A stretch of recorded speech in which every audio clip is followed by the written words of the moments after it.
वहाँ लेना सर। वहाँ से गड़बड़ हो जाएगी, आएगा नहीं सर। सबसे पहले मैं, हाँ सर आप बैठेंगे। सर आप बैठिए सर यहाँ पर।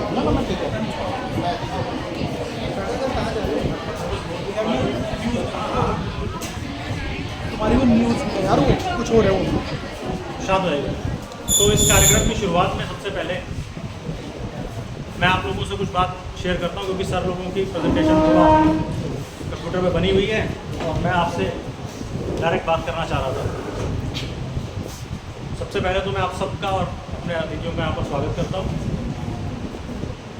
एग्ज़ाम की कॉपी जब हम लोग चेक करते हैं, जब मैंने आप लोगों को बताया और जब मैं भी बात कर रहे थे आपस में, तो बहुत सारी हमको ऐसी गलतियाँ दिखती हैं, खासतौर से ऐसे बच्चे जो कि कॉपी को भरना बहुत ज़रूरी समझते हैं।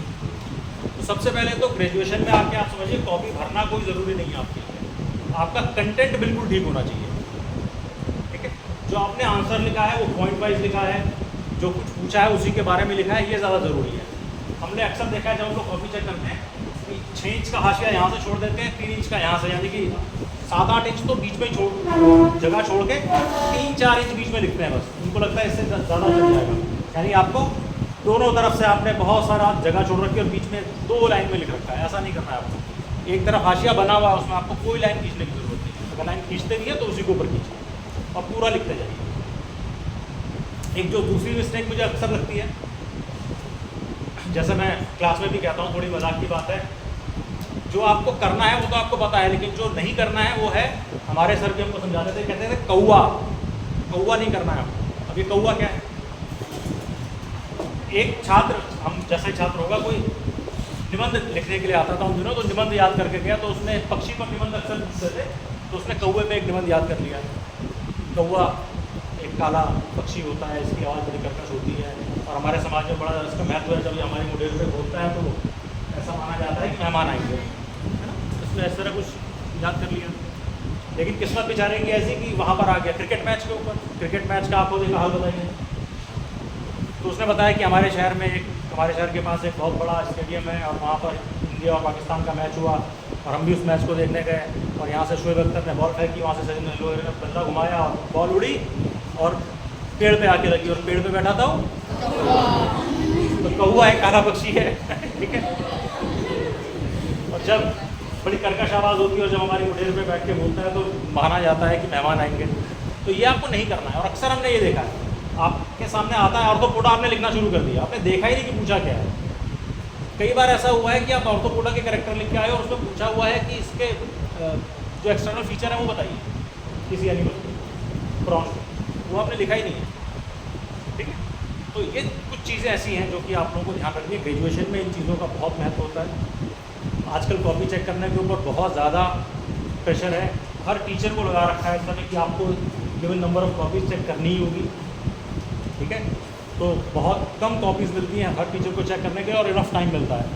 तो हम लोगों को एक एक कॉपी को एक एक दो बार पढ़ने का पूरा पढ़ने का मौका मिलता है। तो मार्किंग आप देख रहे हैं टफ हो गई है और इसीलिए पिछले 1-2 साल से आप देख रहे हैं कि रिजल्ट में बैक वगैरह बहुत ज़्यादा है। तो खैर मैं आपसे ज़्यादा बात नहीं करूँगा इस संबंध में। मैं सबसे पहले आपको क्योंकि सर के पास समय कम है, मैं चाहूँगा सर आपको थोड़ा आशीर्वचन दें। धन्यवाद डॉक्टर प्रेमी। यहाँ पर सभी हमारे शिक्षक प्रेमी हैं, जय साहूकार हैं, कॉपी के हमारे विभागाध्यक्ष भी हैं, रसायन विज्ञान के विभागाध्यक्ष हैं। सभी लोगों को आपका बहुत बहुत स्वागत है। और सबसे ज़्यादा स्वागत तो आप लोगों का है। आप लोगों की भीड़ देख के बहुत अच्छा लग रहा है। सच में ऐसा लग रहा है कि आज मैं कॉलेज में हूँ और मैं टीचर हूँ। ये कॉलेज एक बिल्डिंग है, जैसे और बिल्डिंग होती हैं। मेरा मानना है कि बिना इसके आपको कोई रौनक नहीं होगी। रिकॉर्डिंग स्वाभाविक नहीं होगी। कई बार तो क्वेश्चन किस तरह से सर हर टॉपिक के बारे में इतना बोल लेते हैं। हम लोग कई बार फंसाने की कोशिश कर रहे हैं कि अचानक कह देते हैं कुछ, लेकिन अभी तक सर कभी ऐसा नहीं हुआ कि किसी बारे में सर ने कोई होल्ड बैक किया हो। धन्यवाद सर, बहुत शॉर्ट नोटिस पे हमारे यहाँ और हमारे बीच हमारे परीक्षा प्रभारी हमारे बीच हमारे परीक्षा प्रभारी डॉक्टर आदर अपना जूलॉजी विभाग है, इसके विभाग प्रभारी हैं श्रीमान दर्शन जी, जो आज आपको परीक्षा से संबंधित जो मुख्य विषय है वो रखेंगे आपके बीच में तैयारियों के। लेकिन इस बीच में परीक्षा में अपीयर तब होंगे जब हम परीक्षा फॉर्म ठीक से भर लेंगे। तो उसके 2 स्टेप थे, क्योंकि इसमें 3rd सेम तक एक प्रोसेस है। तो बच्चों, अभी जैसे सर ने बोला कि बहुत सारी चीज़ों का ध्यान रखना होता है एग्ज़ाम में ना, बहुत सारी बातों का ध्यान रखना होता है। जैसे कि अभी मैंने बात की,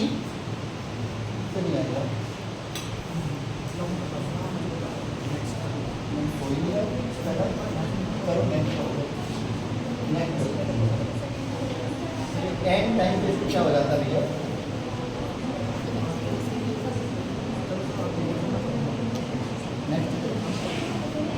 अच्छा चलो यार, ये चलो ठीक है, पिछली बार भी ऐसा ही हुआ था। अभी तक तो अगर हो रहा था ये।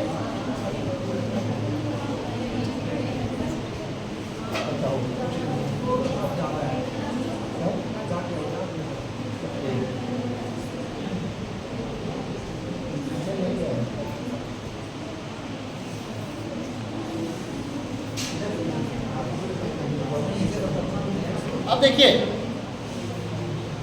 सबसे पहले तो आपको अगर खाली एग्जाम ही नहीं, पूरी लाइफ में सक्सेस होना है ना, तो पूरी लाइफ में अगर सक्सेस होना है तो कुछ बातों को आपको मन में पूरी शिद्दत से बिठा लेना होगा। पहली बात तो ये है, इरादा पक्का हो तो हर काम हो जाता है। इरादा पक्का हो तो हर काम हो जाता है। मेहनती सच्चा हो तो हर मंजिल पा जाता है। अब यहाँ मैंने आपको एक बात कही है, मेहनती होना और मेहनती सच्चा होना, ये 2 चीज़ों में फ़र्क है। मेहनत बहुत लोग करते हैं लेकिन रिजल्ट उसका सबको नहीं मिलता। कारण क्या है? कितने सच्चे मन के साथ आपने मेहनत की, इस पे बहुत ज़्यादा चीज़ें निर्भर करती हैं। और आज मैं अपनी लाइफ के कुछ एक्सपीरियंस आपके साथ शेयर करूँगा। वो क्या है? पहला, रूल ऑफ 3P। ये 2 रूल मेरी लाइफ में बहुत काम आए हैं और ये कहीं से लिए नहीं गए हैं, ठीक है, ये मेरे लिए हैं, आज आपके साथ मैं शेयर करूँ। रूल ऑफ 3P क्या है? पहला आप देख रहे हैं परसिस्टेंस। परसिस्टेंस का मतलब क्या होता है बेटा, ध्यान रखिएगा। परसिस्टेंस आपको लाइफ में आगे बढ़ाने में बहुत मदद करेगी। ये 3 वर्ड आपके दिमाग में जब रिपीट होंगे ना तो कुछ तो चेंज आएगा। कौन से? Persistence, perseverance and patience. ये 3 चीज़ें जिसके अंदर हैं बेटा, उसको जीवन में आगे बढ़ने से कभी कोई रोक नहीं सकता है। अब डिपेंड ये करता है कि इन 3 बातों को वो कितनी गहनता से अंदर ले जाता है। ये पूरी लाइफ के लिए, ये जो पहली स्लाइड है, एग्जाम पे मैं थोड़ा बाद में बात करूँगा। मेरा जो बोलने का टॉपिक है better mileage in exam. Mileage का मतलब समझते हैं आप? माइलेज मतलब कम तेल पी के गाड़ी ज़्यादा चले, है ना? गाड़ी का माइलेज होता है ना। तो ऐसे ही कम एफर्ट करके भी आप अच्छा परफॉर्म कर सकते हैं। लेकिन इसका मतलब ये नहीं मैं कहना चाह रहा हूँ कि आपको कम एफर्ट करना है, लेकिन ज़्यादा एफर्ट करके माइलेज अच्छा होगा तो और ज़्यादा मिल सकता है ना, राइट? तो कैसे करना है, कैसे आपको तैयारी करनी है, इसके लिए सबसे पहले ये 3P एंड 3S आपके मन में बैठ जाना चाहिए पूरी गहराई से। तो इसको पहले थोड़ा समझ लेते हैं। What is first P? Persistence का मतलब होता है कंटिन्यूटी। निरंतरता। आप किसी काम में लगे हैं, उसमें निरंतरता कितनी बनी हुई है आपकी। मतलब आप ऐसा है, आपने आज पढ़ाई शुरू की, बड़े जोर शोर से 10 घंटा पढ़ दिया, फिर 2 दिन गायब हो गए, फिर 10 घंटा पढ़ दिया, फिर 2 दिन गायब हो गए। मत पढ़िए ऐसा, तो 10 घंटा मत पढ़िए। आप डेली, मैं कहता हूँ 4-4 घंटा पढ़िए उसके, लेकिन उसमें क्या होनी चाहिए, परसिस्टेंस होनी। मीन्स आपको करना है, मीन्स करना है। जो भी काम है वो आपकी कंटिन्यूटी, जैसे हम खाना खाते हैं ना, सुबह दोपहर शाम, परसिस्टेंट है, फिक्स है, खाना ही खाना है। वैसे ही और चीज़ें क्यों नहीं हो सकती हैं? हो सकती है ना, कि मैंने इतना घंटा ये पढ़ाई करनी है, इतना घंटा ये पढ़ाई करनी है, इतना घंटा इस पे देना है। वो अगर आपका परसिस्टेंस है, बस बात बन गई। वही चाहिए स्टूडेंट लाइफ में सबसे मेन, क्या, कंटिन्यूटी, निरंतरता होनी चाहिए आपके काम में, जो नहीं हो पाती बेटा। कई बार कई सारी चीज़ें हो भी जाती, थोड़ा बहुत इधर उधर होता है, बट यू ऑलवेज दिमाग में ये रखिए कि मेरा परसिस्टेंस कितना हो रहा है, इसको चेक करते रहिए, तो आप ज़्यादा कर पाएंगे। और इस बात को भूल ही जाएंगे तो नहीं हो पाएगा। पहला परसिस्टेंस समझे। दूसरा परसिवियरेंस, ये थोड़ा कठिन वर्ड है। परसिवियरेंस का मीनिंग जो होता है वो होता है दृढ़ता। दृढ़ता मतलब, इसको मैं सिंपल वर्ड में कहूँ ना, किसी चीज के प्रति जिद्दी हो जाना। क्या परसिवियरेंस कहेंगे? अच्छी जिद को। जिद अच्छी भी हो सकती है और बुरी भी। आप अच्छे कामों के लिए जिद्दी हैं तो बहुत अच्छी बात है। मतलब आप हटते ही नहीं उस बात से। आपने तय कर लिया कि मैंने ये अच्छा काम करना है, कोई कुछ कह ले, आप उससे फिर हटेंगे नहीं। क्योंकि होता क्या है, उनने कहा कि मैंने पढ़ना है यार, दोस्त ने कहा नहीं नहीं चल यार ये करते हैं, छोड़, कहाँ पढ़ाई वढ़ाई। वहाँ चाहिए आप में क्या, परसिस्टेंस के बाद परसिवियरेंस।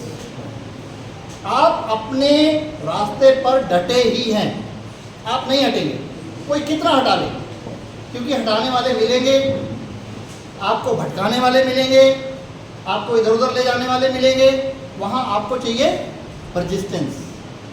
अब कई बार होता क्या है, परसिस्टेंस, परसिवियरेंस एंड पेशेंस। अब उसका रोल इसके बाद में आता है।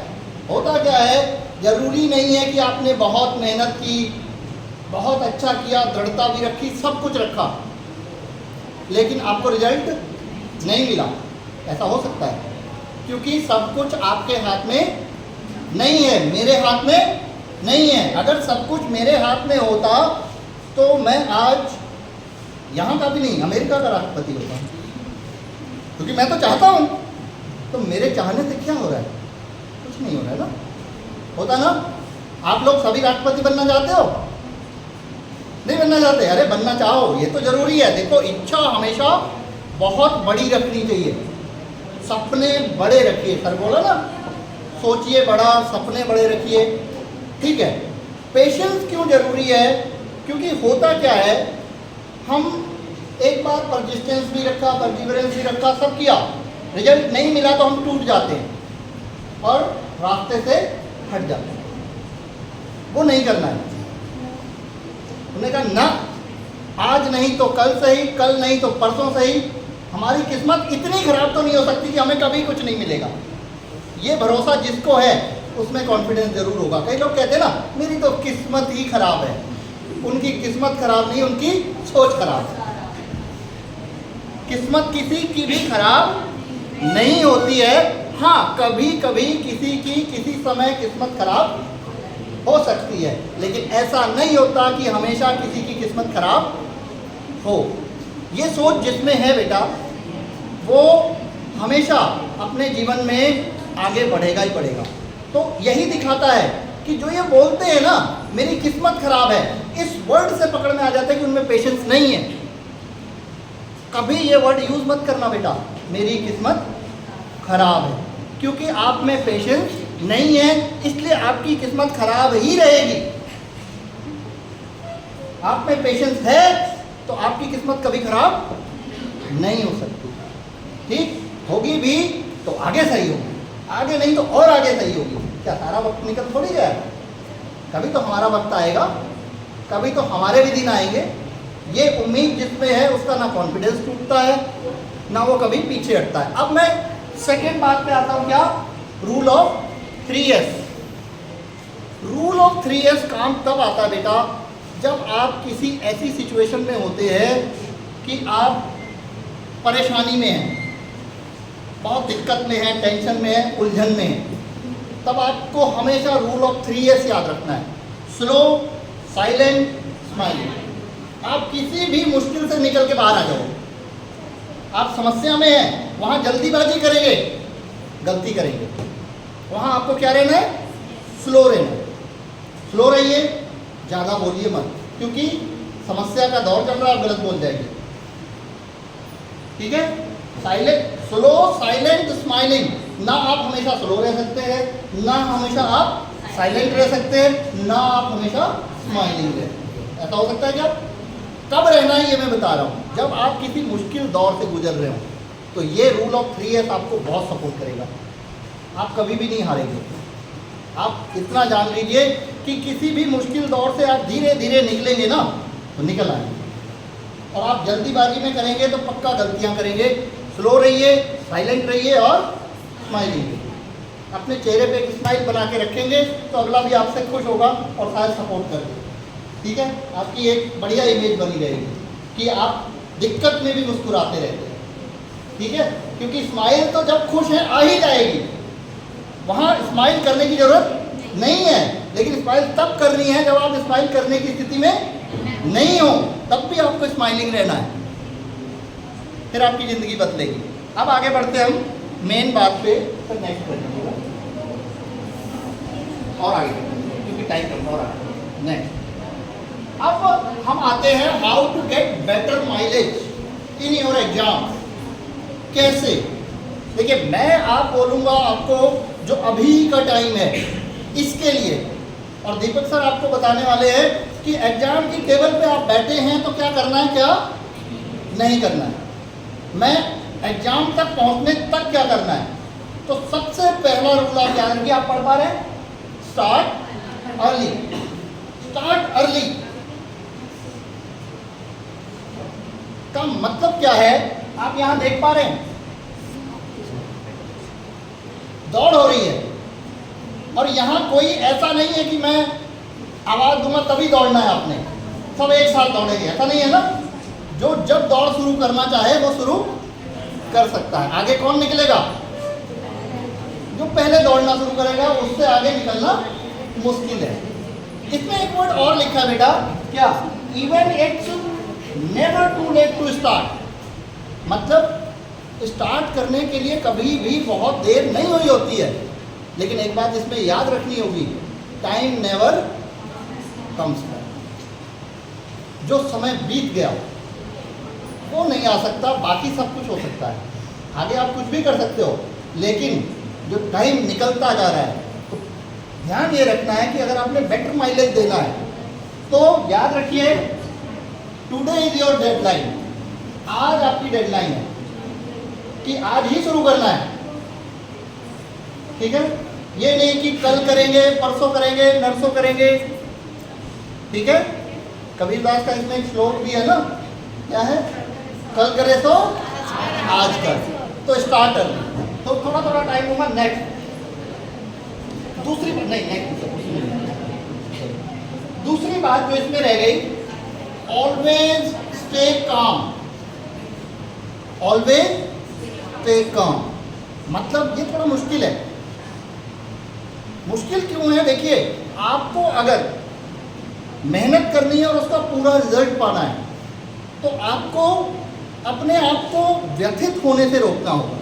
मतलब कि आप जरा सी बात में घबरा जाते हैं, जरा सी बात में टेंशन में आ जाते हैं, तो आपको वो रिजल्ट आपकी पढ़ाई का या किसी भी काम का नहीं मिलेगा जो मिलना चाहिए। अब मैंने ये कह तो दिया कि ऑलवेज स्टे काम, लेकिन कैसे? तो अगले उसमें आपका इसका हल है स्ट्रेस मैनेजमेंट। स्ट्रेस मैनेजमेंट के कई तरीके हैं बेटा। अगर आप स्ट्रेस मैनेजमेंट जानते हैं तो आप ऑलवेज स्टे काम की स्थिति में रह सकते हैं। कैसे? स्ट्रेस मैनेजमेंट के लिए कई लोगों के लिए एक्सरसाइज काम करती है, लेकिन सबसे बढ़िया जो मुझे लगता है तरीका वो है talk to others about your problem. जिसे भी आप अपना नियर एंड डियर मानते हैं, टीचर को मानते हैं जो आपको सही रास्ता दिखा सकता है, दोस्त थोड़े कम भरोसेमंद होते हैं इस मामले में। क्योंकि होता क्या है, मैं आपको बताता हूँ, मैं स्ट्रेस में हूँ, बात कर रहा हूँ उससे जिसको खुद नहीं पता स्ट्रेस से निकलना कैसे है। तो क्या होगा, वो और उल्टा रास्ता दिखा देगा, है ना। तो देखिए, टॉक टू अदर्स का मतलब क्या है कि किसी ऐसे से बात करिए अपने स्ट्रेस के बारे में, अपनी एंजाइटी के बारे में। आपके मन में कुछ चिंताएं हो सकती है, कुछ समस्याएं हो सकती हैं जो मन में चलती रहती हैं, जो आपको व्यथित करती हैं, परेशान करती हैं, तो उसके बारे में किसी से बात करिए जरूर। देखिए बेटा, काम रहने के लिए, शांत रहने के लिए मन का ठीक होना बहुत ज़्यादा इम्पोर्टेंट है। अगर आपका मन ठीक है, स्वस्थ है, मन ठीक और स्वस्थ होने का मतलब है उसमें कोई स्ट्रेस नहीं होनी चाहिए, उसमें कोई एंजाइटी नहीं होनी चाहिए और कोई भी कॉम्प्लेक्स नहीं होना चाहिए। कॉम्प्लेक्स जिसको हिंदी में कहते हैं कुंठा, सुना आपने वर्ड? कुंठा क्या होती है? कॉम्प्लेक्स क्या होता है? कॉम्प्लेक्स ही होता है कि आपके साथ कभी कोई घटना हुई, कोई भी कुछ भी हो सकती है, और वो आपके मन को ना हिला गई और आपने किसी से बात नहीं करी उस बारे में और आपके अंदर ही चल रही है, वो आपके मन में बहुत ज़्यादा घूमेगी और आपको स्ट्रेस में ले जाएगी। वो बात रुकेगी नहीं, कंटिन्यू चलेगी और आपके सामने खुली तो होगी किताब, आप पढ़ भी रहे होंगे लेकिन चल कुछ और रहा हो। ठीक है, इस पे काम करना बहुत ज़रूरी है, इसको आपको सीखना होगा। और आपको अगर समझ में नहीं आता है ना बेटा, टॉक टू समवन। नेक्स्ट, इसमें एक चीज़ और थी, स्लीप का था, तो इसमें बड़ा कंफ्यूजन है बेटा सोने वाले में। मैं क्लियर कर दूं एक बार बेटा, ध्यान से सुनिएगा। क्या कुछ लोग कहते हैं 8 घंटे सोना चाहिए, कुछ लोग कहते हैं 5 घंटे सोना चाहिए। ये एक फोबिया भी बन जाता है। क्या उनने कहा यार मेरी तो नींद ही पूरी नहीं हुई और समस्या हो जाएगी, ये मन से निकाल दीजिए। हर पर्सन, आप जितने बैठे हैं ना, सबकी रिक्वायरमेंट अलग है, हम कोई रूल नहीं बना सकते। हो सकता है किसी की नींद 2 घंटे में पूरी हो जाती है, ऐसा हो सकता है, किसी की नींद 4 घंटे में पूरी हो जाती है, 3 घंटे में, डिपेंड करता है पर्सन टू पर्सन। ठीक है, और एक स्टूडेंट के लिए मैं कहूँगा कि 4 से 5 घंटा नींद मोर देन सफिशिएंट है, काफ़ी है, इससे ज़्यादा चाहिए नहीं। एग्जाम की तैयारी के दौरान, उसके बाद आप ज़्यादा सो सकते हैं। जब आप एग्जाम की तैयारी कर रहे हैं तो 4 से 5 घंटा सोने से ज़्यादा सोना आपको नुकसान पहुंचा सकता है, क्योंकि ज़्यादा सोना भी गलत है, वो ब्रेन को लेथार्जिक बनाता है। थोड़ा कम सोएंगे, ब्रेन एक्टिवेटेड ज़्यादा रहता है। लेकिन ध्यान ये रखना है कि ऐसा ना हो कि आप पढ़ाई के चक्कर में नींद को स्किप करने लगे। प्रॉपर नींद लेना, आपको आपकी बॉडी बता देगी कि आपकी नींद पूरी हुई है या नहीं हुई है। आपकी बॉडी आपको खुद सिग्नल दे देगी, तो आप उसको मानिए, जितने घंटे वो मांगती है आप दीजिए, जरूरी नहीं है कि आप इतना सोइए। नेक्स्ट, हाँ, अब create a study plan, better reading environment. एक तो स्टडी प्लान बनाना आपने, कैसे बनाना है स्टडी प्लान, उसको मैं बताऊं। अगर स्टडी प्लान में आपको ये ध्यान रखना होगा कि हर एक सब्जेक्ट को इक्वल टाइम देना होगा, हर एक सब्जेक्ट को इक्वल टाइम आपको डिवाइड करना होगा। स्टडी प्लान में बराबर इम्पोर्टेंस देनी होगी, इक्वल टाइम देना होगा। और कभी कोई स्किप होता है, कभी कोई कार्यक्रम हुआ, कुछ हुआ, कभी कुछ छूटता है, कुछ इधर उधर होता है, तो नेक्स्ट उसमें आप उसको मैनेज करेंगे। किसी भी सब्जेक्ट को अगर आप कम स्टडी करेंगे, किसी को ज़्यादा करेंगे स्टडी प्लान में, तो आपको फ्रूटफुल नहीं रहेगा। फ्रूटफुल क्यों नहीं रहेगा? स्टडी प्लान में आपका ए में 100 में से 80 आ गए, दूसरे में बहुत कम आ गए, क्या हो रहा है? आने दो। ठीक है, जितना भी आया स्टडी प्लान का ही है। अब इसमें सबसे इम्पोर्टेंट एक तो वर्ड लिखा है, क्रिएट बेटर रीडिंग इन्वायरमेंट।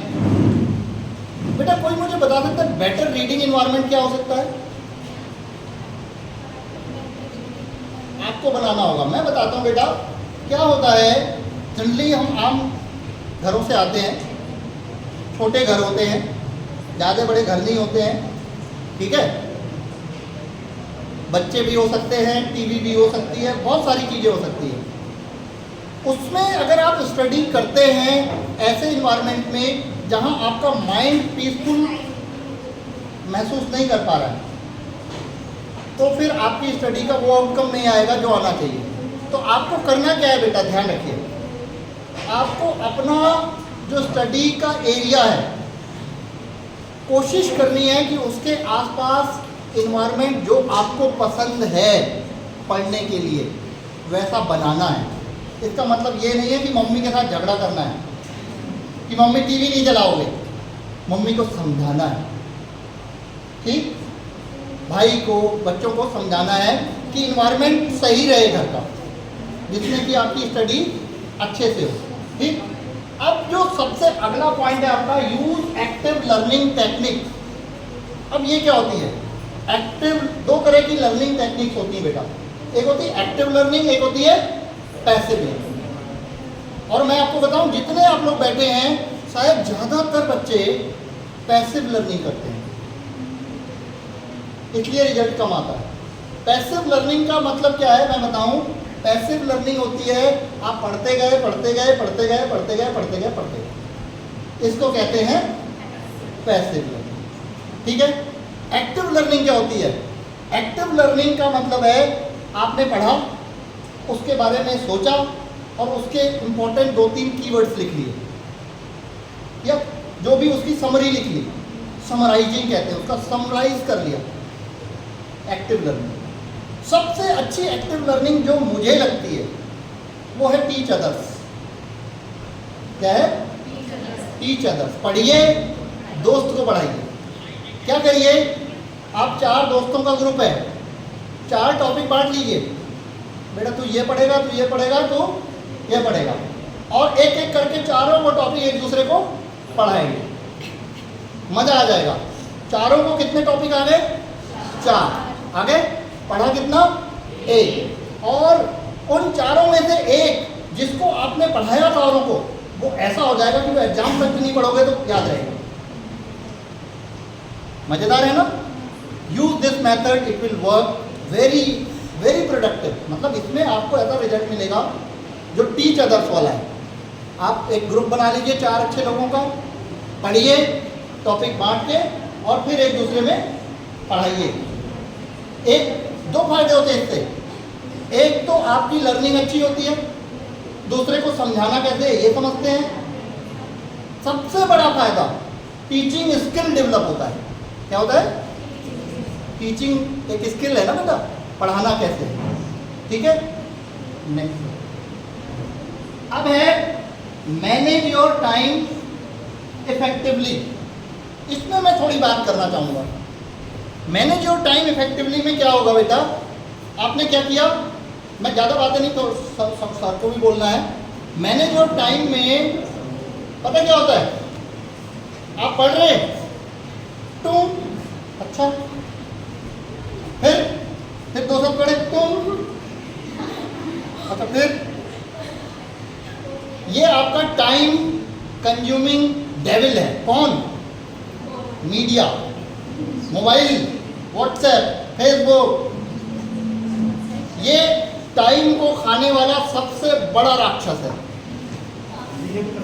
ठीक है बेटा। एक बात अगर आज से एग्जाम तक गांठ बांध लोगे, मेरी याद रखना, अगर पढ़ते टाइम मोबाइल को कमरे से बाहर छोड़ दोगे, मैं लिख के दे सकता हूँ आपके मार्क्स खराब आ ही नहीं सकते।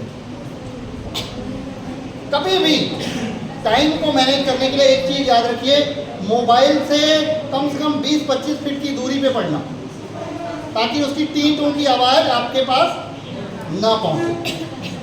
और पास में तो होना ही नहीं चाहिए, ठीक है? समझ में आया सर? नहीं, हाँ एक चीज़ और इसमें है, एक चीज़ और छोटी बात करना चाहूँगा, टेक ब्रेक्स जरूरी है। क्या होता है कि हमारा जो माइंड है ये बहुत ज़्यादा एक्टिव है, ये एक जगह रुकना नहीं चाहता, इधर उधर भागता है। तो इसको इधर उधर भगाइए भी बीच बीच में। आप एक ही जगह पढ़ते रहेंगे ना तो दिक्कत होगी। आप क्या करिए, आधे आधे घंटे में पढ़िए, ब्रेक लीजिए। लेकिन उस ब्रेक में क्या करना है ये इंपॉर्टेंट है। आपने पढ़ाई की, ठीक है, अब ऐसा लग रहा है भारी भारी होने लगे, आपने किताब छोड़ी, उठ के पानी पीने चले गए। पानी पिया, दिमाग में कुछ तो चलेगा ना, वो टाइम को आप यूज़ करिए कि क्या पढ़ा था, कितना याद है, क्या है कुछ अंदर बचा हुआ। ऐसे ब्रेक लेने हैं और आपको अपनी रियलाइजेशन भी हो जाएगा कि आप कहाँ पढ़ा था, तो पढ़ा ही था या पढ़ गए थे। समझ में आया? तो टेक ब्रेक में आपने क्या करना है, निकले, थोड़ा सा टहल आए, या घर पे बच्चा है तो उससे एक दो बातें कर ली। और उस टाइम लेकिन दिमाग में आपकी पढ़ाई घूमनी चाहिए, वो जो आपने पढ़ा था वो रिकॉल होना चाहिए। जो थिंकिंग पावर है वो ज़्यादा उसमें होती है जो ज़्यादा रिकॉल करना जानते हैं। रिकॉल आप समझते हैं? जो आपने किया था उसको याद करने की कोशिश। तो during the break you must recall what you have learn, ठीक है? ब्रेक में आपने ये करना है। नेक्स्ट, अच्छा, अब एक चीज़ मैंने बहुत इंटरेस्टिंग है यहाँ, एक चीज़ मैं यहाँ कहना चाहूँगा। आजकल जो एक नया ट्रेंड चला है, हालांकि मैं भी YouTube वीडियोस अपलोड करता हूँ, लेकिन नया ट्रेंड ये चला है बेटा कि पढ़ाई मतलब YouTube वीडियो देख लिया, हो गई पढ़ाई। बेटा ये डेंजरस है। YouTube वीडियो मत देखो, ये कभी नहीं कहूँगा। YouTube वीडियो देखो लेकिन हेल्प के लिए देखो। किसके लिए देखो?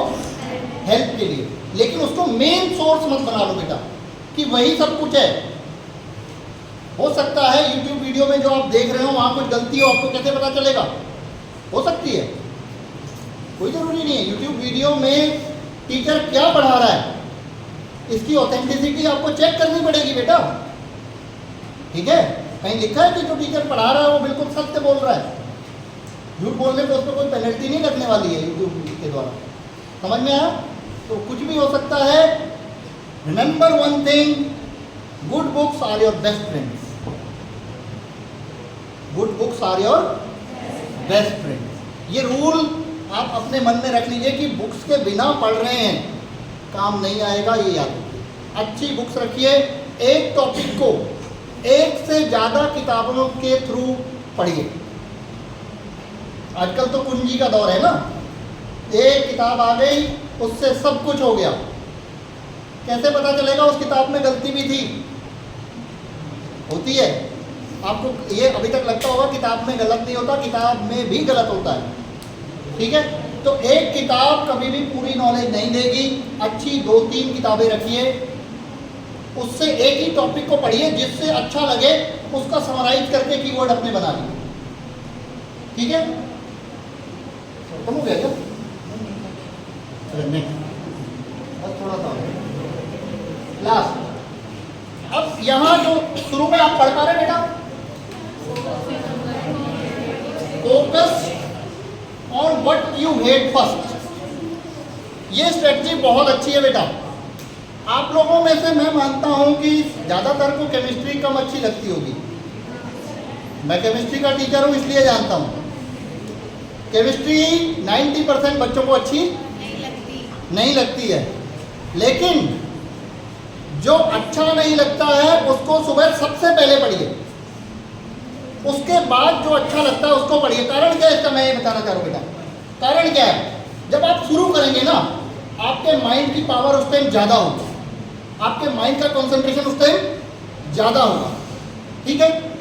उस टाइम आप ऐसी चीज़ को करते, क्योंकि करना तो आपको जो अच्छा लगता है वो भी, और जो अच्छा नहीं लगता है सब करना है। तो उसको पहले टाइम दीजिए जिसको आप पसंद नहीं करते हो, और जिसको पसंद करते हो उसको लास्ट में, क्योंकि आप उसको पसंद करते हो उस टाइम आपके माइंड का कंसंट्रेशन कम होते हुए भी आपके दिमाग में वो जाएगा, प्रोडक्टिविटी बढ़ जाएगी। उस चीज़ को पहले देखिए जिसको आप हेट करते हो, जो सब्जेक्ट यहाँ समझ में आया। और लास्ट में जो ये है ईट हेल्दी। ईट हेल्दी में देखिए स्वस्थ तन में ही स्वस्थ मन रहता है ना। और तन स्वस्थ रखना हम पे निर्भर है। आज की दौर में आपको सबसे ज़्यादा जो बचना है, मैं बता रहा हूँ बेटा, सबसे ज़्यादा यहाँ कुछ वर्ड दिए हैं, सबसे ज़्यादा जो बचना है वो बचना है जितने भी एनर्जी ड्रिंक्स आते हैं बेटा, कार्बोनेटेड ड्रिंक्स बहुत ज़्यादा चलन है ना, बहुत डेंजरस है। ये एग्जैजरेट करते हैं आपके माइंड को, और माइंड का जो कंसंट्रेशन है इसको कम करते हैं। कार्बोनेटेड ड्रिंक यानी cold drink, energy drink, whatever any kind of market drink, ये एटलीस्ट इतना तो करना कि जब से आप एग्जाम की तैयारी शुरू कर रहे हो और जब तक एग्जाम हो नहीं जाते छोड़ देना। कंसंट्रेशन पावर घटाते हैं ये ईट हेल्दी, ठीक है। अब जो है फाइनल जो मेरा एक टिप है जो आया ही नहीं अभी तक, वो ये है बेटा, कहते हैं ना मन चंगा तो कटौती में नहीं, है ना। आप अपने मन को साफ रखिए, लक्ष्य अच्छा रखिए, ठीक है, और उसके प्रति ईमानदारी से परसिस्टेंस, परसिवरेंस एंड पेशेंस के साथ डटे रहिए। आपको लाइफ में सफलता जरूर मिलेगी, और ये मैं गारंटी आपको लिख के दे सकता हूँ,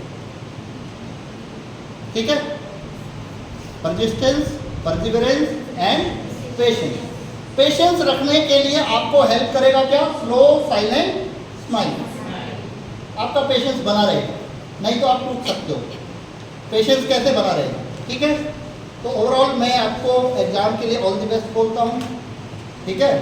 और मैं चाहता हूँ कि आप लोग अगर किसी एंजाइटी में हो, कोई बात ऐसी आपको जो परेशान करती हो और आपको लगता हो कि मैं आपकी उसमें हेल्प कर सकता हूँ, प्लीज़ शेयर कोई बात ऐसी जो परेशान करती हो कि सर केमिस्ट्री समझ में ही नहीं आती, ये भी बात हो सकती है ना।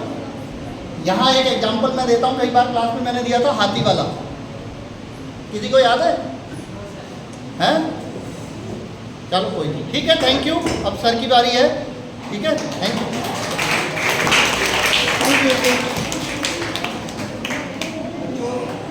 ज़्यादा समय नहीं लूँगा, मुझे पता है थक चुके हो। मैं आप लोगों का केवल 10 मिनट्स, आप लोगों के हार्डली 10 मिनट्स लूँगा। देखो आदर्श सर आए, उन्होंने आप लोगों को क्या बताया, कॉल करो जरा। उन्होंने कहा एग्जामिनेशन फॉर्म कब भरा जाएगा, लास्ट डेट कब है, क्या आपको भरना है, माइनर इत्यादि। सर ने आप लोगों को ये बता दिया कि कैसे आप लोगों को प्रिपरेशन करनी है for final day, means exam की कैसे तैयारी करनी है, क्या क्या चीज़ें आप लोगों के लिए हेल्पफुल रहेगी, कैसे मैनेजमेंट होगा, ये सब, ठीक। तो पहला स्टेप आप लोगों को एग्जाम फॉर्म भर लिया, सेकंड आप लोगों ने तैयारी कर ली, और थर्ड आप लोग पहुंच गए हो अपने एग्जामिनेशन हॉल में। अब वहां पर बैठकर आप लोगों को क्या क्या चीज़ें ध्यान रखनी है, क्या करना है। अब मेरी बात जरा ध्यान से सुनो। आप लोगों ने ये देखा होगा सेम कैलिबर, सेम पोटेंशियल के दो बच्चे हैं, एक बच्चे का थोड़ा मार्क्स ज़्यादा है, एक का कम है। कभी हुआ आप लोगों के साथ ऐसा? किसी के साथ ऐसा हुआ हो, किसी को लगा हो कि यार हम दोनों तो इकट्ठा ही एक जैसा पढ़ते हैं, बट आफ्टर एग्जामिनेशन मेरे मार्क्स तो कम और उसके ज़्यादा, ये कैसे हुआ? क्या ये डिफरेंस आया? क्यों ये डिफरेंस आया? क्योंकि वे ऑफ प्रेजेंटेशन, ये है मेन कमी। कोई अपनी किसी बात को किस तरह प्रेजेंट कर रहा है, ये इंपॉर्टेंट होता है। आप लोग एग्जामिनेशन में सबसे इंपॉर्टेंट पॉइंट है, मैं फिर कह रहा हूँ ध्यान से सुने, 10 मिनट में प्रेजेंटेशन खत्म करूंगा। आप लोग एग्जामिनेशन हॉल में क्या ऐसा लिखे जिससे आपको मैक्सिमम मार्क्स मिले। टॉपिक देखेंगे, टॉपिक में क्या लिखा है, आपको इम्प्रेस करना है एग्जामिनर को। एग्जामिनर, अब 8-9 साल मैंने इंटर में अपनी इंटर कॉलेज में पढ़ा था, तो 8-9 साल तो मैंने वहाँ कॉपी चेक की, फिर उसके बाद यहाँ पर हायर एजुकेशन में कॉपी चेक की। तो कॉपी चेक करने के बाद जो मुझे समझ में आया, जो मेरे एक्सपीरियंस थे, वही मैंने इन स्लाइड्स में रखे हैं कि आप लोगों को करना क्या है, एग्जैक्टली क्या करना है। तो हम लोग आगे बढ़ते हैं, फटाफट मैं आप लोगों को बताता हूँ। देखिए, आप लोगों का पहला तो इम्पोर्टेंस ऑफ इफेक्टिव राइटिंग। आप लोगों को अपना जो प्रेजेंट करना है वो इफेक्टिव कैसे हो। आप लोग जो लर्न करके आए, सब कुछ तैयारी है, उसको कैसे करेंगे। फिर प्रेजेंटेशन है, और तीसरा जो है फोकस करना है, clarity, structure and relevance. Relevance का मतलब समझते हैं आप लोग? रेलिवेंस का मतलब है आप लोग, अब क्वेश्चन पूछा जा रहा है किसी और चीज के बारे में, वहां डीएनए स्ट्रक्चर पूछ रहा है और आप लोग लिख क्या रहे हो? DNA replication. बात समझ रहे हो? डीएनए का स्ट्रक्चर, किसी का स्ट्रक्चर पूछा है और आप एक अनदर प्रोसेस लिख रहे हो क्योंकि उसके नाम के आगे जुड़ गया था डीएनए। तो रेलिवेंस है ये। एग्जामिनर ने पूछा क्या और आप आंसर क्या कर रहे हो, बात समझे? तो आप लोगों को पहले तो ये क्लियर होना चाहिए कि आंसर क्वेश्चन है क्या, आंसर करना क्या है। उसके लिए आप लोगों का सबसे पहला स्टेप है, आप लोग एग्जामिनेशन हॉल में बैठे हैं, बैल हुई, आप लोगों को कॉपीज मिल गई, आप लोगों को क्वेश्चन पेपर मिला, आप लोगों ने तुरंत टाइम मैनेजमेंट आप लोगों का हो जाना चाहिए। टाइम मैनेजमेंट का मतलब सबसे पहला काम है, आप लोग सबसे पहले अपने क्वेश्चंस को पढ़े। अभी प्राचार्य बोले, क्या बोले कि पेपर था किसी और का, पेपर दे दिया होम साइंस का। क्यों? पेपर मिला और लिखना शुरू करना नहीं है। वहां पहले देखो आप लोगों का पेपर जो है उसके अंदर क्या क्वेश्चंस आए हैं, आप लोगों ने उनको पढ़ना है। कीप काम, शांति से, दिमाग ठंडा रखिए, पढ़िए। कभी कभी तो ये होता है ना, पूरा क्वेश्चन पढ़े और घबरा गए, ये नहीं आता, वो नहीं आता, आता सब कुछ है बस। बट क्या करते हैं कि वो क्वेश्चन घूमे हुए होते हैं। तो आप लोगों को घबराना नहीं है। टाइम मैनेजमेंट 5 से 7 मिनट, हार्डली 5 से 7 मिनट आप लोग लगाइए रीडिंग द क्वेश्चन, और 2 और 45 मिनट्स लगभग आप ये दोनों प्लस करके राइटिंग आंसर करेंगे। और लास्ट में, हाँ मोस्ट इंपोर्टेंट, एक बार जरूर पेजेस पलटिए, देखिए आप लोगों ने क्या लिखा। कहीं कोई छूट गया, कोई राइटिंग, कोई स्पेलिंग मिस्टेक हो गया, कहीं पर कुछ और डालना था, ये तो मैं भूल गया। क्योंकि कई बार ऐसा होता है कि आप लोग मेन चीज भूल जाते हो। जैसे फॉर एग्जांपल यूनिट, अब मीटर यूनिट है ना, कहीं पर कोई न्यूमेरिकल आ गया, लास्ट में यूनिट नहीं आ रही, हो गया गड़बड़। तो ये सब आप लोगों को चेक करना है। फिर उसके बाद आपका क्या है कि आप लोगों को पूरा पेपर देखने के बाद ये आइडिया होगा कि मेरे को सेक्शन होते हैं ए और बी। आप लोगों को डिपेंड करता है कि आप कोई सा भी करें, वो वाला सेक्शन आप लोग ले लें जिसमें से आपको लगता हो हाँ ये क्वेश्चन तो मुझे ज्यादा इंप्रेसिव। क्योंकि देखो first impression is the last impression, यानी आप लोग इंप्रेस कर दिया सामने वाले को, तो पहले वो क्वेश्चन आपको कॉपी पे लिखने हैं जो आपको लगता हो कि हाँ ये वाला सेक्शन, क्वेश्चन में भी सेक्शन, वो वाला आप लोग ए बी या सी जो भी आपको आता है आप लोगों ने पहले किए। क्योंकि वहां पे फ्रीक्वेंसी क्या होगी, राइट आंसर की फ्रीक्वेंसी होगी ज्यादा।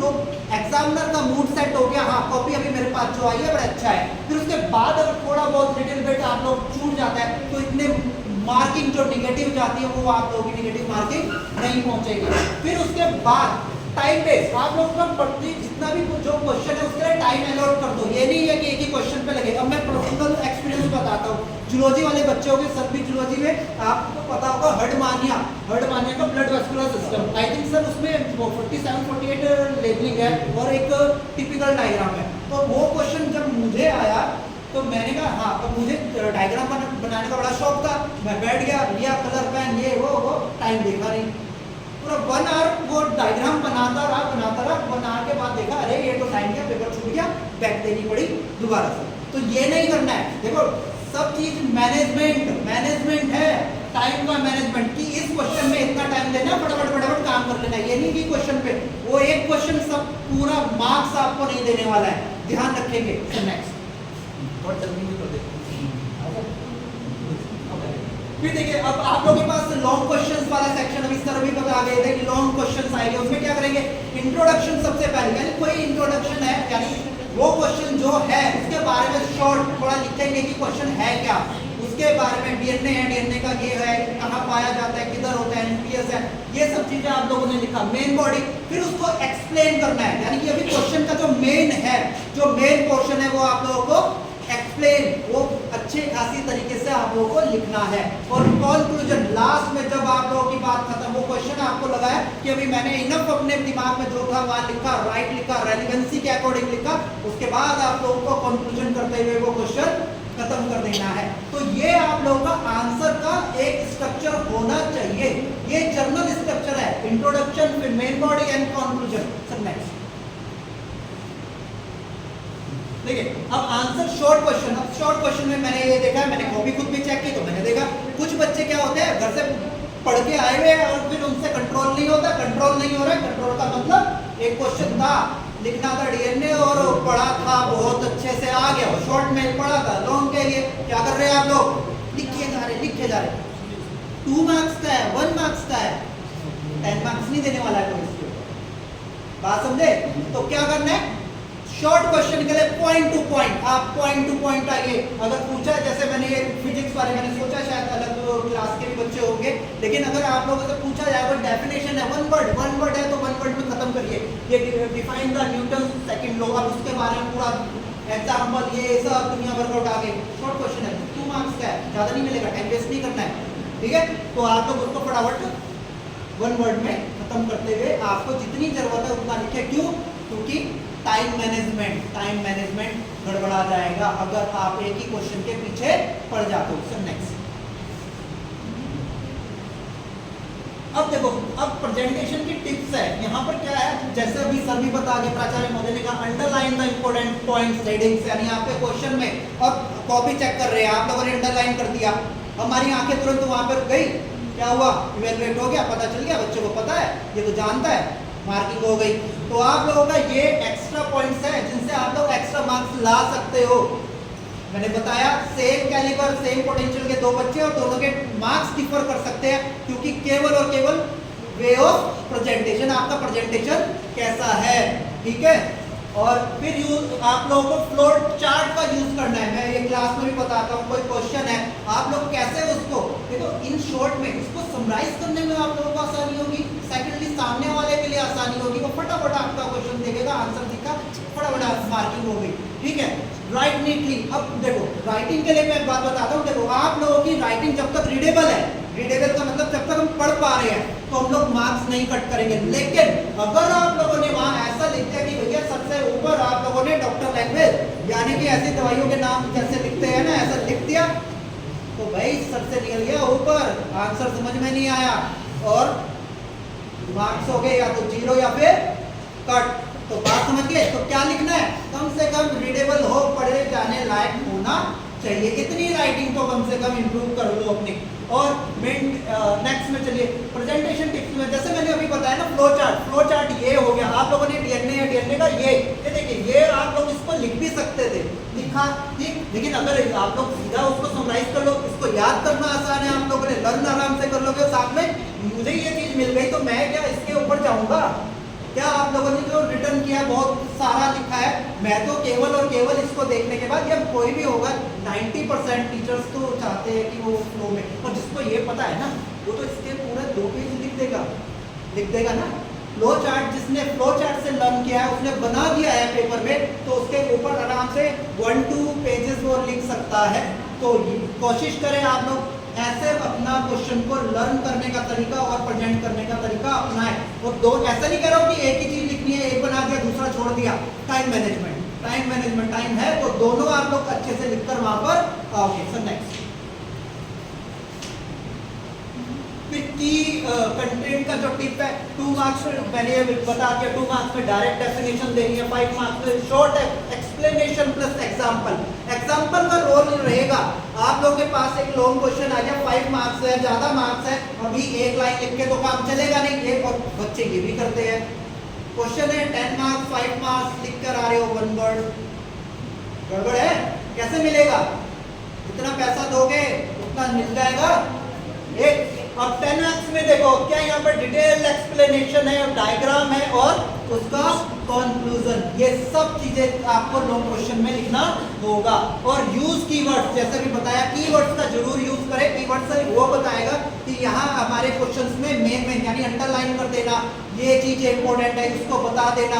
कभी कभी आपका न्यूमेरिकल की मैं बात करता हूँ, न्यूमेरिकल आता है तो न्यूमेरिकल क्या होता है, स्टेप वाइज मार्किंग होती है। तो एक आधा क्वेश्चन कर दिया, उसका जो आंसर मिला उसको सर्कल, उसको एक डब्बे में कर दिया आप लोगों ने, एक बॉक्स में कर दिया, फिर फाइनल आंसर को फिर बॉक्स में कर दिया। यूनिट लगाना बिल्कुल नहीं भूलना है, क्योंकि स्टेप वाइज मार्किंग है। पहला स्टेप क्लियर हो गया, वहां नंबर मिल जाएंगे। नेक्स्ट में आपका गलत हो गया कोई बात नहीं, आधे तो मिलेंगे, पूरा तो शून्य नहीं होगा। सब नेक्स्ट फिर कॉमन मिस्टेक जो करते हो आप लोग, इररेलेवेंट कंटेंट आपका होता है। इररेलेवेंट का मैंने बता दिया, डीएनए देखते ही आप लोगों ने डीएनए स्ट्रक्चर लिख दिया है और रेप्लिकेशन पूछा था, लिख रहे हो डीएनए, कहाँ की बात है, क्या लिख रहे हो, रेलेवेंसी क्या है यहाँ पर, कोई बात ही नहीं हुई, तो फिर गड़बड़। पुअर टाइम मैनेजमेंट जो मैंने किया था, मेरा एग्जांपल याद रख लेना, अडमानिया, ठीक। मैं आपको उससे अच्छा एग्जाम्पल दूंगा, मेरा भी है। अनरीडेबल राइटिंग, अभी बताया कि भैया अगर रीडेबल राइटिंग नहीं है तो क्या होगा, मार्क्स फिर गड़बड़ा जाएंगे। लीविंग द क्वेश्चन आंसर्ड, ये वाला पॉइंट देखो, आप लोगों ने कोई क्वेश्चन पढ़ा, आप लोगों ने कहा ये तो आया नहीं, ये तो मैंने पढ़ा नहीं, लेकिन उससे मिलता जुलता कभी कुछ पढ़ा होगा, तो छोड़ने से बेटर है उसके बारे में लिखो विद रेलिवेंसी। रेलिवेंसी का मतलब डीएनए है तो स्पाइरोगायरा या फिर केमिस्ट्री की वो मत कर देना, गड़बड़ हो जाएगी। उसके आसपास जो कभी आपने पढ़ा हो लेकिन एग्जैक्टली वो नहीं पढ़ा है, तो उसके आसपास का आप जरूर लिखें, क्योंकि छोड़ने का मतलब तो है बिल्कुल उसको काउंट ही नहीं होगा, शून्य है। बट अगर बाय चांस उसमें 1 लाइन या 2 लाइन आपको टीचर को मिल गए तो 1 या 2 मार्क्स तो मिलेंगे, 0 कराने से बेटर 2 मार्क्स है, ठीक है सर, ठीक है। अब ये रिवाइजिंग एंड रिव्यूइंग है, आप लोगों को भी बता दिया कि अपने 5 से 10 मिनट अपने आप को जरूर दो, क्या करने के लिए, स्पेलिंग एंड ग्रामेटिकल एरर्स के लिए डायग्राम्स देख लो कि करेक्टली लेबल्ड है या नहीं है, और कंप्लीटली अनफिनिश्ड आंसर, कभी कभी हम क्या करते हैं, अरे इसको बाद में करेंगे, टाइम हो गया, वो अनफिनिश्ड है, पूरा कंप्लीट नहीं हुआ है, तो आप वापस जाओ उसको उस बचे हुए टाइम में फटाफट लिखकर उसका एंड कर दो। सर नेक्स्ट, फिर चलिए इसको छोड़ दीजिए सर, स्किप करिए, यूज नेक्स्ट वाला इससे पीछे हो गया था। ये है, देखिए अब देखो इन पर आप लोगों को फोकस करना है। ये आप लोगों को मैंने बता ही दिया है, कॉन्फिडेंटली अपने, सबसे पहली बात है कि पेपर के वक्त आपके पास कॉन्फिडेंस होना चाहिए। कॉन्फिडेंस कब आएगा, जब आप लोगों ने दर्शन सर की बातें मानी होगी, उसके साथ मैनेजमेंट के साथ चले होंगे और सब कुछ proper management, exercise, eating well और सब कुछ चीजें बेटर होगी, तो कॉन्फिडेंस अपने आप आएगा, बढ़ावा होगा, ठीक है। फिर उसके बाद आप लोगों को जो सबसे नीचे लास्ट लाइन पर मैं जरा आ जाता हूँ, 2 पॉइंट और लेक्चर खत्म है। देखो, डोंट यूज शॉर्ट टर्म्स। अब आप क्या करते हो, व्हाट्सएप वाली आप लोग हो, इंस्टाग्राम और व्हाट्सएप वाले, चैटिंग वाले, विद बिकॉज को BCZ और गुड नाइट क्या हो गया GN और गुड मॉर्निंग GN, आप लोग ये भाई, हाँ एग्जामिनर से चैटिंग नहीं करनी है, आंसर देना है, आंसर पूरा, बिकॉज को पूरा लिखना है, विद में W बना के ऊपर ऐसे लाइन किस देते हो, ये राइटिंग कब काम आती है आप लोगों के लिए, जब लेक्चर चल रहा होता है, सर तेजी में बोल रहे होते हैं और आपको क्या काम करना है, उसको चाहिए, जब आपको वो चाहिए तो आप लोग शॉर्ट लैंग्वेज का यूज करते हो। तो याद रखिए, ऐसा ना करें आप लोग कि वहां पर शॉर्ट लैंग्वेज को लिखकर आ गए और खुश हो रहे हैं आज तो बहुत अच्छे नंबर आएंगे, नंबर नहीं आएंगे, ये देखते ही एग्जामिनर का माथा होगा गर्म और वो कर देगा नंबर को नर्म। देख, एक तो ये पॉइंट, और दूसरा लास्ट पॉइंट सभी के लिए भाई, एग्जामिनर पे रहम कर दो। उसके लिए ना वो क्वेश्चन नंबर जरूर डाल दिया करो। क्वेश्चन नंबर कौन सा? जो पेपर है, पेपर का क्वेश्चन नंबर आप कहाँ का डालते हो? अपना, मेरा क्वेश्चन नंबर 1, मेरा क्वेश्चन नंबर 2, वो नहीं डालना है। रहम कर दो बहुत इम्पोर्टेंट। उस टीचर के ऊपर रहम करो, क्योंकि उसको फिर पेपर उठाना पड़ेगा, क्वेश्चन नंबर खुद डालने पड़ेंगे, फिर उस पे मार्किंग करनी पड़ेगी, फिर उसको बाहर लिखना पड़ेगा। इतना सब अगर करवाओगे टीचर से, एग्जामिनर से, तो नंबर कटेंगे। नंबर तो पक्का कटेंगे। क्वेश्चन नंबर जो पेपर में आपके है, पेपर में जो क्वेश्चन नंबर 5 ये खंड, ये इसका सेक्शन ए है या बी है, उसका क्वेश्चन नंबर कौन सा कर रहे हो वो जरूर लिख दे। मैं लास्ट में रिपीट कर रहा हूँ, वो क्वेश्चन नंबर जरूर लिखे, अदरवाइज नंबर जरूर कटेंगे डेफिनेटली। ठीक है, ओके, थैंक यू और ऑल द बेस्ट। तो अपने सर ने दर्शन सिंह साहब ने और हमारे डॉक्टर दीपक सर ने बहुत रेलिवेंट बात आपको बताई। एक दो चीज़ें मैं और बताऊँगा। 2-3 चीज़ें ध्यान रखना। जैसा सर ने एक एग्जाम्पल दिया था, मैं भी एग्जाम्पल दिया। मेरा सबसे स्ट्रॉन्ग सब्जेक्ट क्या है? मेरा है मॉलिक्यूलर बायोलॉजी, मुझे बड़ा अच्छा लगता है। ठीक है, तो मॉलिक्यूलर बायोलॉजी में बड़ी मुश्किल से पास हुआ, बड़ी मुश्किल से पास हो पाया। क्यों? क्योंकि एमएससी में क्वेश्चन आया कि प्रोकैरियोट्स में आप ट्रांसक्रिप्शन को बताइए, और प्रोकैरियोट में ट्रांसक्रिप्शन 3 तरह से होता है। मैंने तीनों तरीके से पूरे बाकी पूरा पेपर छूट गया,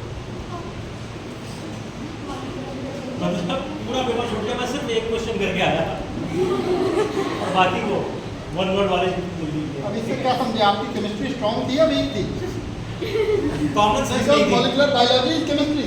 कॉमन सेंस नहीं थी, मतलब जितना लिखना उतना लिखिए आप। ठीक है, आपको बिल्कुल ज़्यादा नहीं लिखना है। ये बिल्कुल आपके पैसे की तरह है। जैसे आप बाजार में जाते हैं और पैसा बहुत सोच समझ के खर्च करते हैं, वैसे ही अपना ज्ञान खर्च कीजिए। अभी आप लोगों के यहाँ पर प्रैक्टिकल्स भी होने वाले हैं, और प्रैक्टिकल में आप ध्यान दीजिए कि आपको चेस की तरह खेलना है अपना प्रैक्टिकल। आपको सबसे पहला क्वेश्चन मिला कि मेरा प्रोकैरियोटिक सेल क्या होता है, यूकैरियोटिक सेल क्या होता है, और आपने तुरंत उसका आंसर दे दिया, सर यूकैरियोटिक सेल होता है, न्यूक्लियस होता है, माइटोकॉन्ड्रिया, ये वो पता नहीं, सब कुछ बता दिया। तो अगला क्वेश्चन तो उसके आगे पूछेगा ना वो। आप बस डेफिनेशन बताइए कि सर जिसमें न्यूक्लियस वेल डिवाइड होता है यूकैरियोटिक, उसको पूछने दीजिए कि एग्जाम्पल क्या है। आपसे पूछा जाए बेटा डीएनए क्या है, आप कहिए डीऑक्सीराइबोन्यूक्लिक एसिड है, उसको पूछने दीजिए कि इसके बारे में कुछ और बताओ।